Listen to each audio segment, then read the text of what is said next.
ವ್ಯಾಪಾರಯತಿ ಅಂದರೆ ತೊಡಗಿಸುವುದು, ಆ ಕಡೆ ಹರಿಸುವುದು, ಕೀಲಿಸುವುದು, ಹೀಗೆಲ್ಲ ಅರ್ಥ ಹೇಳ್ತಾರೆ. ಹರಹ ಉಮಾಮುಖೆ ಲೋಚನಾನಿ ವ್ಯಾಪಾರಯಾಮಾಸ ಅಂತ ಕುಮಾರ ಸಂಭವದ 3ನೇ ಸರ್ಗ, ಅಲ್ಲಿ 67ನೇ ಶ್ಲೋಕ. ರುದ್ರ ಪಾರ್ವತಿಯ ಮುಖದ ಕಡೆಗೆ ಮುಖದಲ್ಲಿ ಲೋಚನಾನಿ ತನ್ನ ಕಣ್ಣನ್ನ ವ್ಯಾಪಾರಯಾಮಾಸ ತೊಡಗಿಸಿದ, ಕೀಲಿಸಿದ, ಕಣ್ಣನ್ನು ನೆಟ್ಟ, ಕಣ್ಣಲ್ಲಿ ಹರಿಸಿದ ಅಂತ ಹೀಗೆಲ್ಲ ಅದಕ್ಕೆ ಅರ್ಥ ಹೇಳಬಹುದು.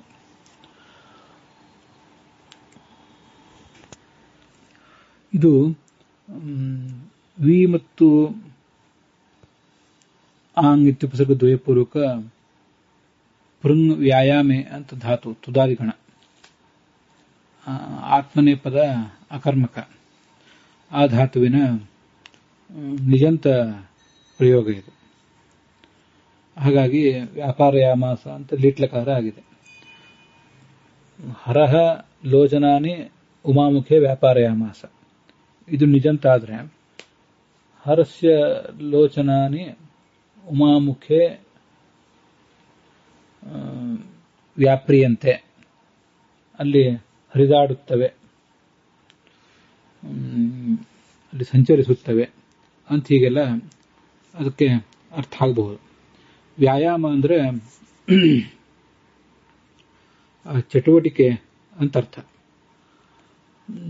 ಇದು ಈ ಧಾತು ಹೀಗೆ ಚಟುವಟಿಕೆ, ಕ್ರಿಯೆ ಅದನ್ನೆಲ್ಲ ತಿಳಿಸುವಂಥ ಒಂದು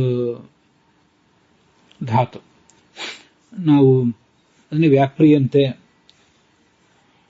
ಲೋಚನಾನಿ ಉಮಾಮುಖಿ ವ್ಯಾಪ್ರಿಯಂತೆ ಅಂತ ಹೀಗೆ ಅದನ್ನು ಪ್ರಯೋಗಿಸಬೇಕಾಗ್ತದೆ. ಕೆಲವು ಕಡೆ ಅವನು ಯಾವುದೋ ಕೆಲಸದಲ್ಲಿ ವ್ಯಾಪೃತನಾಗಿದ್ದಾನೆ ಅಂತಲೂ ಹೀಗೆ ಪ್ರಯೋಗ ಮಾಡ್ತೀವಿ. ಅದು ಇದೇ ಧಾತುವಿನ ತಪ್ರತ್ಯಂತವಾದ ಶಬ್ದ. ಆಕ್ಯುಪೈಡ್, ಎಂಗೇಜ್ಡ್ ಅಂತ ಹೀಗೆಲ್ಲ ಅದರ ಅರ್ಥ ಆಗ್ತದೆ. ಆ ಕೆಲಸದಲ್ಲಿ ತೊಡಗಿರುವುದು.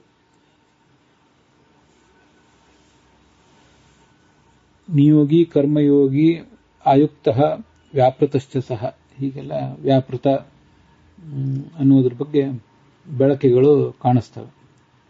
ಕೆಲವು ಕಡೆ ವ್ಯಾಪೃತ ಅಂತ ಅನ್ನೋದಕ್ಕೆ ಮಿನಿಸ್ಟರ್, ಮಂತ್ರಿ ಅಂತನೂ ಹೀಗೆ ಅರ್ಥ ಇದೆ. ಇನ್ ಜನರಲ್ ಯಾವುದೋ ಒಂದು ಕೆಲಸದಲ್ಲಿ ತೊಡಗಿರುವ ವ್ಯಕ್ತಿ,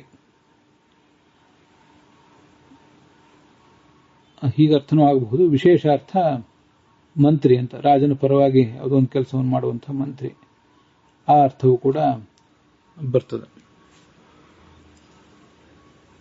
ಈ ಪ್ರಿಯಧಾತುವಿಗೆ to try, to put effort, ಉದ್ಯಮಕರ್ಣ ಅಂತ ಹೀಗೆಲ್ಲ ಪ್ರಯೋಗ ಮಾಡಿದ್ದಾರೆ.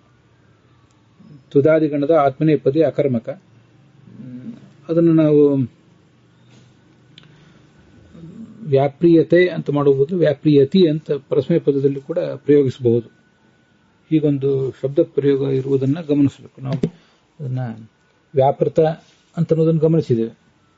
ವ್ಯಾಪಾರ ಎಂಬುದಾಗಿ ಘಂಜ್ ಪ್ರತ್ಯಯ ಅಂತವಾಗಿ ಅದು ಪ್ರಯೋಗ ಇರುವುದು, ವ್ಯಾಪಾರ ಅಂತ ಅದು ಕೆಲಸ, ಹಾಗೆ ಪ್ರಯೋಗ ಇರುವುದನ್ನು ನಮ್ಮ ರೂಢಿಯಲ್ಲಿದೆ. ವ್ಯಾಪೃತ ಮತ್ತು ವ್ಯಾಪಾರ ಹೀಗೆರಡೂ ರೂಢಿಯಲ್ಲಿದೆ. ಆದರೆ ವ್ಯಾಪ್ರಿಯತೆ ಅಥವಾ ವ್ಯಾಪ್ರಿಯತಿ, ಹಾಗೆ ವ್ಯಾಪಾರಯಾಮಾಸ, ಇದನ್ನು ನಮಗೆ